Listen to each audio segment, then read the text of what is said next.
Hello बच्चों, स्वागत है आप सभी का आज के इस क्लास में। आज की क्लास में हम लोग पढ़ने वाले हैं पदार्थों का वर्गीकरण। ठीक है, क्लासिफिकेशन ऑफ मैटर।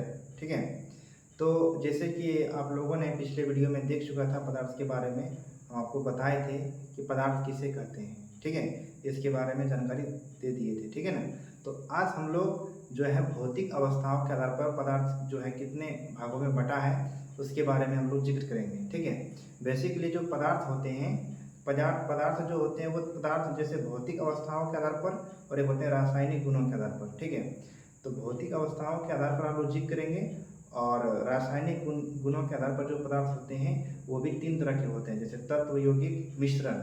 ठीक है, और जो भौतिक गुणों के आधार पर जो पदार्थ होते हैं वो भी तीन प्रकार के होते हैं, ठोस, द्रव और गैस। लेकिन जो है अब पदार्थ की चौथी अवस्था जो है वो प्लाज्मा है और पांचवी अवस्था जो है वो गॉस आइंस्टाइन कंडेंसेट बीईसी के द्वारा इसे दर्शाते हैं। ठीक है ना, इसकी खोज जो है सत्येंद्रनाथ बोस ने 1920 में पदार्थ की पांचवी जो है अवधारणा की खोज किया था। ठीक है ना, तो चलिए आज के टॉपिक को स्टार्ट करते हैं। ठीक है, आज का जो टॉपिक है वो हमारा है साइंस क्लास 9 चैप्टर 1। ठीक है ना, केमिस्ट्री यानी रसायन विज्ञान। चलिए, जैसे पदार्थ का वर्गीकरण। ठीक है ना, पदार्थ का वर्गीकरण टॉपिक है यानी क्लासिफिकेशन ऑफ मैटर, है ना। क्लासिफिकेशन CLASSI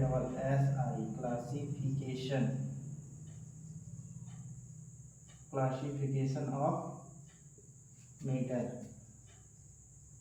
है ना, ये टॉपिक का नाम है। ठीक है, तो भौतिक अवस्थाओं के आधार पर पदार्थ तीन भागों में बांटा गया है। ठीक है ना, भौतिक अवस्थाओं के आधार पर वो जिक्र करने वाले हैं। ठीक है, वो कौन से हैं? ठोस, द्रव और गैस। ठीक है, लेकिन क्या है कि पदार्थ की चौथी अवस्था भी होती है, वो है क्या? प्लाज्मा। ठीक है, और पांचवी अवस्था पूछे तो आपको बताना है बीईसी, है ना, बॉस आइंस्टाइन कंडेंसेट। ठीक है, आपको बता दिए। तो बेसिकली जो है हम लोग ये तीन जो अवस्था है ठोस, द्रव और गैस, इसके बारे में हम लोग जिक्र करने वाले हैं। ठीक है, उसके बाद आपको प्लाज्मा और बॉस आइंस्टाइन कंडेंसेट जो है वो भी आपको बताएंगे वो क्या है। ठीक है, तो आज के जो टॉपिक है वो हमारा होने वाला है ठोस पर यानी सॉलिड।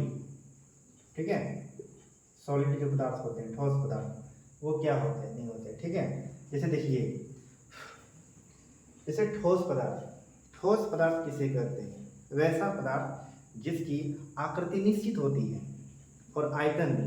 ठीक है ना, और उसके जो पदार्थों के जो अंतरानुस आकर्षण बल होते हैं वो अधिक होते हैं, है ना। पदार्थ के अंतरानुस आकर्षण बल बहुत ही ज़्यादा होते हैं, किसमें? ठोस पदार्थ में। ठीक है, ठोस पदार्थ के जो संपीड्यता, उसके गुण नहीं होते हैं। अब आपके समझ में आ रहा होगा कि संपीड्यता होता क्या है। संपीड्यता वे गुण होते हैं जिसमें किसी भी पदार्थ को यानी किसी भी, जैसे ठोस पदार्थ है, जैसे ये मान लीजिए ये मार्कर है, इसको हम मार्कर में कितना भी बल लगाएंगे तो ये इसका आकार नहीं बदलेगा। समझ रहे हो, इसका आकार नहीं चेंज होगा। तो ये इसमें क्या है, ये ठोस पदार्थ में संपीड्यता का गुण नहीं होता है। लेकिन कुछ ठोस पदार्थ होते हैं जैसे पावरोटी, ठीक है, रुई, उसमें क्या होते हैं, पदार्थ के जो अंदर जो होते हैं छिद्र होते हैं उसमें हवा भरा होता है। ठीक है, जब उसको हम जब बल लगाते हैं तो क्या होते हैं, हवा बाहर निकल जाता है, तो उसकी आकृति क्या होते हैं, बदल जाते हैं। तो ये भी आपको याद रखना है। लेकिन मुख्यतः जो ठोस पदार्थ होते हैं उसमें संपीड्यता का गुण नहीं होता है। किसमें? ठोस पदार्थ में। समझ में आ गया। फिर पदार्थ जो ठोस पदार्थ होते हैं उसमें विसरण के गुण नहीं होते हैं। ठीक है, ठोस पदार्थों में विसरण के गुण नहीं होते हैं। अविसरण का गुण क्या होता है? तो विसरण वे प्रक्रिया है जिसमें किसी द्रव के कण किसी अन्य द्रव के कणों में मिलते हैं, वही विसरण कहलाते हैं, है ना, जो कि ठोस पदार्थ में नहीं होते हैं। ठीक है, वही चीज हम यहाँ कुछ लिखे हैं, जैसे ठोस यानी सॉलिड, ठोस पदार्थ की आकृति और आयतन निश्चित होती है ना। जो ठोस पदार्थ होते हैं उसकी आकृति निश्चित होती है, बात सही है। फिर है ठोस पदार्थ का घनत्व उच्च होता है ना, घनत्व यानी डेंसिटी, है ना। जैसे आपको पता होना चाहिए जो घनत्व होते हैं, घनत्व, है ना, घनत्व बराबर क्या होता है, तो घनत्व बराबर होता है क्या हो जाएगा, द्रव्यमान, है ना, द्रव्यमान बटे आयतन, है ना, आयतन, ठीक है, द्रव्यमान बटे आयतन। तो यहाँ से घनत्व का ऐसा ही मात्रक भी पूछ सकता है आपको, तो याद रखना इसे द्रव्यमान का मात्रक क्या होता है, किलोग्राम, ठीक है। और आयतन का क्या हो जाएगा, तो मीटर क्यूब होते हैं।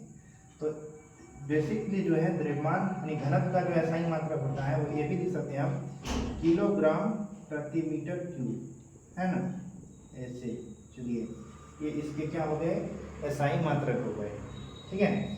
तो ठोस पदार्थ के जो घनत्व होते हैं वो उच्च होते हैं, ठोस पदार्थ के जो घनत्व होते हैं वो उच्च होते हैं। जो ठोस पदार्थ होते हैं वो सबसे ज़्यादा घनत्व ठोस में होता है, ठीक है ना, द्रव और गैस की तुलना में, ठीक है। चलिए अगला पॉइंट है, ठोस पदार्थ में अंतर आणु आकर्षण बल अत्यधिक होते हैं, बहुत ही ज़्यादा, सबसे अधिक जो है अंतर आणु आकर्षण बल वो किस में होगा, ठोस में है। किसकी तुलना में, गैस और द्रव की तुलना में सबसे ज़्यादा ठोस में होते हैं, है ना। यही कारण होते हैं कि उसमें संपीड्यता का गुण नहीं होता है, उसको हम दबा करके उसका आकार नहीं चेंज कर सकते हैं, ठीक है। उसके बाद अगर अंतर आणु आकर्षण बल अधिक होगा तो उसमें जो अंतराणु आकर्षण जो स्थान होगा उसके बीच वो बहुत ही कम होगा, है ना। इसको ऐसे समझिए जैसे एक बेंच है ना, तो एक बेंच में पहले एक बेंच में 3 बच्चे बैठे हैं, ठीक है ना, तो उसी माप के जो है एक बेंच और है उसमें बैठे हैं 5 बच्चे।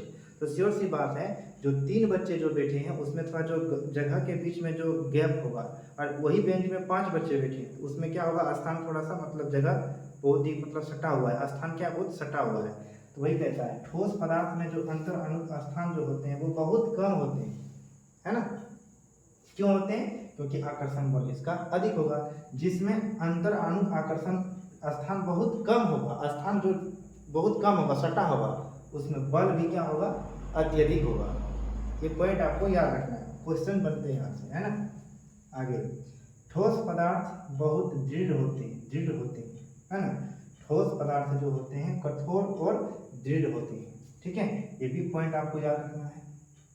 आगे ठोस पदार्थ असंपीड्य होते हैं, मतलब इसमें हम दबाव दे करके या करके उसको हम बड़ा छोटा नहीं कर सकते हैं, ठीक है, यही हुआ इसका अर्थ। फिर होते हैं विसरण सामान्यतः ठोस पदार्थ में नहीं होता है, सॉरी होता है, यहाँ लिखना है नहीं होता है ना, नहीं होता है ना। विसरण जो होते हैं वो ठोस पदार्थ में नहीं होते हैं, ठीक है। तो ये ठोस पदार्थ के कुछ गुण होते हैं, ठीक है। ठोस पदार्थ किसे कहते हैं, ऐसा पदार्थ जिसकी आकृति निश्चित हो, आयतन निश्चित हो, ठीक है, अंतर अणु आकर्षण बल बहुत ही अधिक होते हैं और स्थान बहुत कम। समझना आपको, ठोस पदार्थ में जो अंतर अणु आकर्षण बल अत्यधिक होते हैं और अंतर अणु स्थान जो होते हैं वो बहुत कम होता है, ठीक है। ठोस पदार्थ का घनत्व उच्च होते हैं, किसकी तुलना में, द्रव और गैस की तुलना में। ये सब पॉइंट आपको याद रखना है, ठीक है ना। उसके बाद क्या बताना है आपको, ठोस पदार्थ जो होते हैं वो कठोर और दृढ़ होते हैं, ठोस पदार्थ असंपीड्य होते हैं, ठोस पदार्थ में विसरण के गुण नहीं होते हैं, है ना। ये होते हैं ठोस पदार्थ की प्रवृत्ति गुण। उसके बाद हम आपको बताते हैं द्रव पदार्थ के बारे में, ठीक है। तो इतना आप समझ गए होंगे, चलिए।